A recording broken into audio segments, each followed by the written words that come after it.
Hey there, welcome back to 7-Minute Books. I'm Sam, and today we're talking about by Phakchok Rinpoche and Erric Solomon.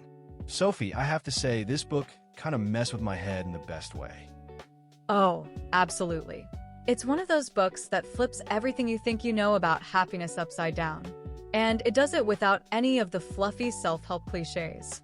It's grounded in Tibetan Buddhism but totally stripped of ritual, so it's incredibly practical. Right. And the core idea is so simple, it almost hurts. We're constantly at war with reality. We have this picture in our heads of how things should be, and we spend all our energy trying to force the world to match it. Exactly. The authors call that being stuck. It's that feeling of contraction, the tightening when life doesn't go your way.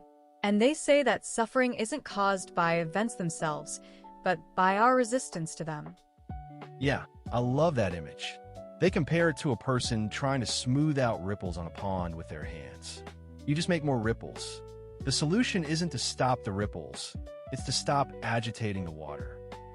That's the shift. From trying to control your experience to learning to be present with it.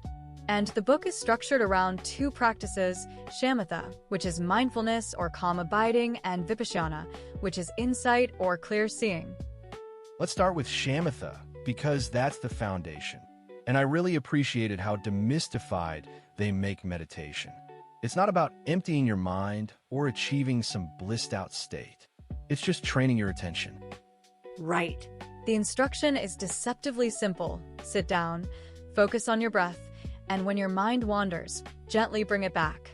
And they emphasize that the moment you notice you're distracted is a moment of success. That's the muscle of awareness being flexed. Honestly, that was a relief to hear. I always thought I was failing at meditation because my mind never shuts up. But they say that's the whole point. You're building the ability to notice the gap between a stimulus and your reaction. And in that gap lies freedom. Instead of being swept away by anger when your boss sends a snarky email, you can just observe the anger.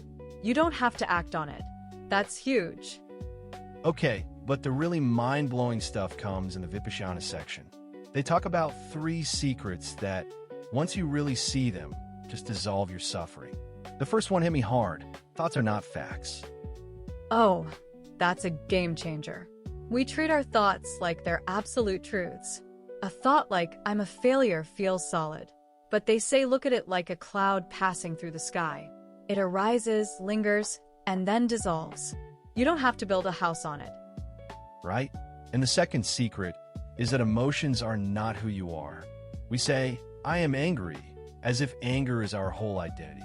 But they say you're not the emotion, you're the one aware of the emotion. You're the sky, not the storm. That analogy is so powerful. The sky is never damaged by the weather. Your fundamental nature is like that sky. So you can feel anger fully, the heat, the tightness, without adding the story of why you're right and they're wrong. You just let the energy be, and it passes. And then the third secret, this one really threw me.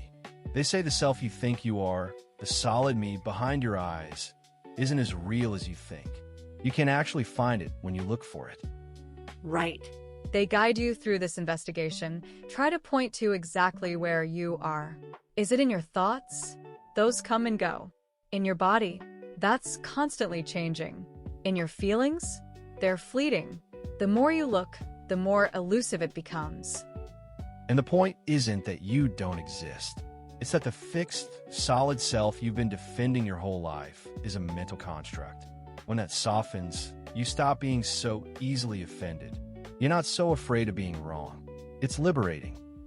Exactly. And the book is filled with practical ways to bring this into daily life. They talk about micro-meditations, brief moments of awareness before you check your email or when you're stuck in traffic. Just one conscious breath. I actually tried that this morning. Before I grabbed my phone, I just took a breath and felt my hand on the nightstand.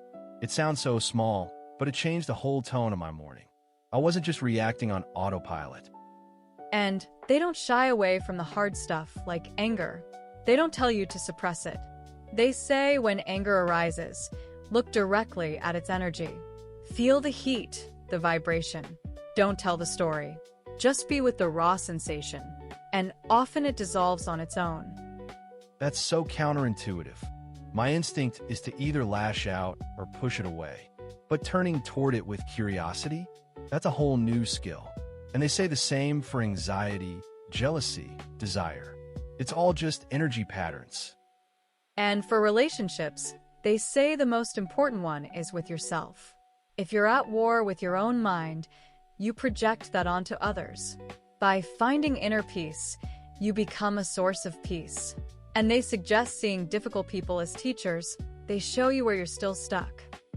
That's a tough pill to swallow, but I get it. That person who pushes your buttons is revealing the parts of your mind that aren't free yet. You don't have to tolerate abuse, but you can use the friction to grow. The ultimate goal isn't permanent bliss. It's what they call natural ease.